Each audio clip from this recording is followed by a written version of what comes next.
আমি মোহাম্মদ আব্দুল কাদের আপনাদেরকে আবারও আইটি বাড়ি এবং অনলাইন স্কুল বিডি এর তরফ থেকে আমাদের ভিডিও টিউটোরিয়ালে স্বাগতম জানিয়ে শুরু করছি আজকের টিউটোরিয়াল।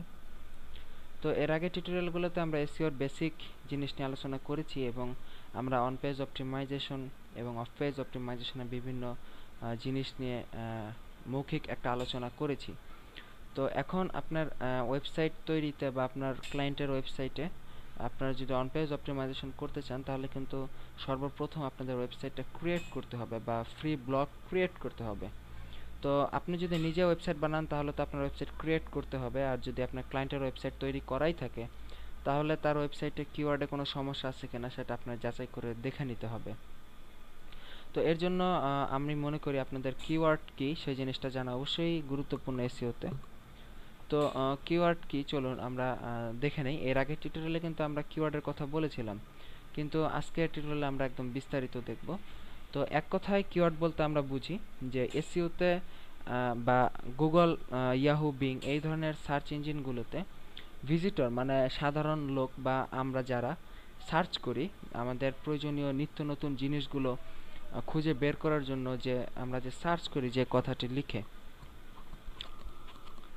তো সেটি কিন্তু মূলত কিওয়ার্ড। তো কিওয়ার্ড এর প্র্যাকটিক্যাল চলুন আমরা দেখে নেই। তো ধরুন আমরা একটি ওয়েবসাইট এখন খুঁজে বের করব যে গভর্নমেন্ট তিতুমির কলেজ বাংলাদেশ একটি কলেজ। তো সেই কলেজের হেল্পলাইন সম্পর্কে আমরা একটু খুঁজে বের করব। তো চলুন আমরা গুগলে গিয়ে এখন আমরা সার্চ করব গভর্নমেন্ট তিতুমির কলেজ হেল্পলাইন। তো দেখুন গভর্নমেন্ট তিতুমির কলেজ হেল্পলাইন লিখে সার্চ করার সাথে সাথে দেখুন টপ পেজে আমাদের adhelp24.blogspot.com এই ওয়েবসাইটটা চলে আসছে। এই ওয়েবসাইটটা মূলত আমার একটি ফ্রি ব্লগ। তো এটি আমার অ্যাডমিশন সংক্রান্ত একটি ফ্রি ব্লগ সাইট।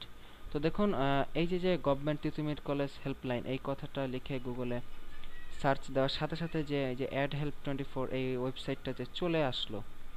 তো আমরা এই যে কথাটা লিখে যে গুগলে সার্চ করলাম এই কথাটাই মূলত হলো এক্ষেত্রে কিওয়ার্ড। তো যেহেতু আমি এই কিওয়ার্ড নিয়ে আমার ওয়েবসাইটে একটি পোস্ট করেছি যে national university Titumir college seat plan, এই কথা দিয়ে আমি একটি পোস্ট করেছি। তো এই কিওয়ার্ডের সাথে যেহেতু এই পোস্টের হেডলাইন বা ভিতরের লেখাগুলো মিলে গেছে, তো বিভিন্ন জায়গায় মিলে গেছে, তো গুগল কিন্তু এই কারণে আমার সাইটকে টপে নিয়ে এসেছে। তো দেখুন আমরা এই যে কিওয়ার্ডগুলো লিখে যে গুগলে সার্চ করলাম গভর্নমেন্ট তিতুমির কলেজ হেল্পলাইন, এই যে ওয়ার্ডগুলো, এই ওয়ার্ডের সাথে আমাদের ওয়েবসাইটের পোস্টে এবং ভিতরের বর্ণনায় যে ওয়ার্ড মিলে গেছে, তো সেগুলো কিন্তু দেখুন একটু বোল্ড আকারে লেখা আছে। এখানে খেয়াল করুন অ্যাডমিশন কথাটা কিন্তু বোল্ড না, এই যে হেল্পলাইন কথাটা বোল্ড।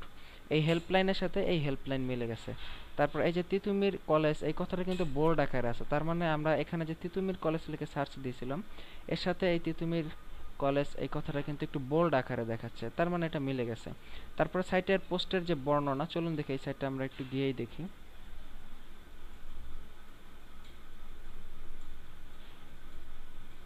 তো আমরা কিন্তু তিতুমির কলেজ হেল্পলাইন লিখে সার্চে দিয়েছিলাম।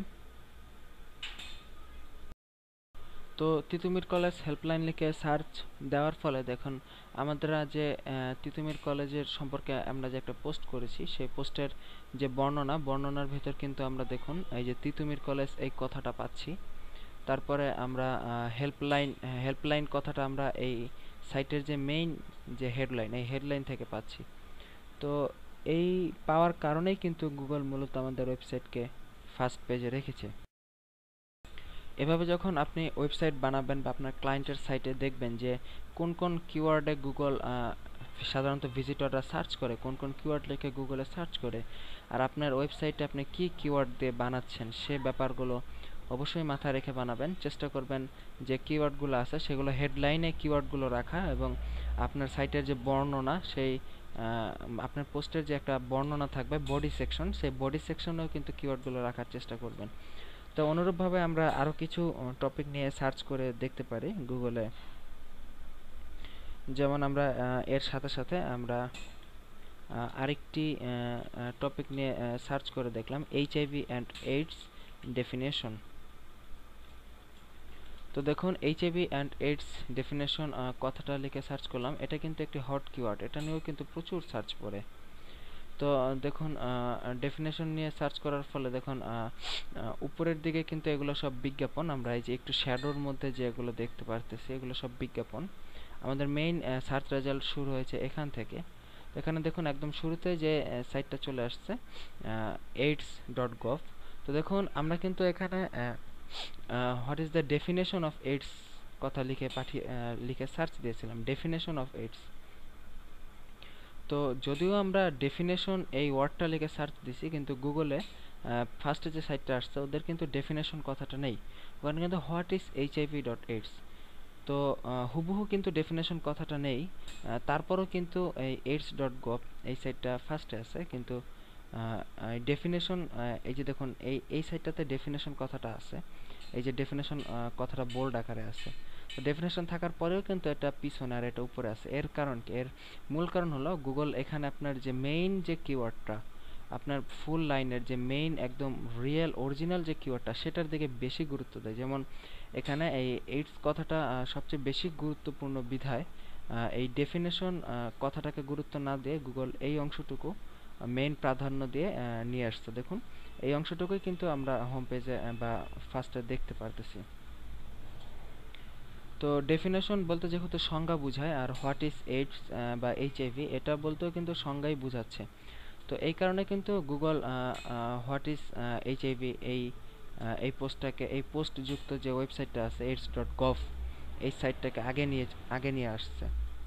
তো এইভাবে কিন্তু আপনাকে একটু মাথায় রাখতে হবে যে আপনি যদি হোয়াট ইজ লিখে সার্চ করেন বা ডেফিনেশন অফ সামথিং এরকম কোনো কিছু লিখে সার্চ দেন, তাহলে কিন্তু আপনার পোস্টটা একদম হুবহু এরকম হওয়ার প্রয়োজন নাই।